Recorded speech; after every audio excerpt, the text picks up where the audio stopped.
శ్రమలో నేను అతనికి తోడై ఉంటాను అని వాగ్దానం చేసిన దేవుడు విరిగి నలిగిన వారికి ఆయన ఆసన్నుడనుంది. యోబు ఎంత విరిగిపోయాడో, ఇంకా విరగొట్టడానికి కూడా ఇంకేమి లేదేమో. Probably he was broken into 1,000,000 pieces. ఎంత విరిగిపోయాడో, ఎంత నలిగిపోయాడో, ఎంత వేదన చెందాడో, ఎంత శ్రమ గుండా వెళ్ళాడో.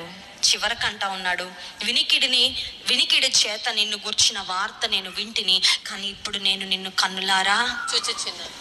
శ్రమ వచ్చిన తర్వాత, దేవా ఇంక నేను నిన్ను ఎప్పటికీ చూడనయ్యా, ఇంక నేను ఎప్పటికీ నీ దగ్గర రానయ్యా, ఇంత శ్రమించావయ్యా, నిన్ను ఇంత ప్రేమిస్తే నాకు ఇచ్చిన ప్రతిఫలం ఇదా దేవా అని తన వీపును దేవునికి చూపించి లోకం వైపుకు వెళ్ళిపోవాలి భక్తిహీనుడు అయింటే యోబు. కానీ ఎంత భక్తిపరుడు, ఎంత దేవుని యందు భయభక్తులు కలిగిన వాడంటే, శ్రమ తర్వాత చెప్తున్న సాక్ష్యము, నేను ఇప్పుడు దేవుని కన్నులారా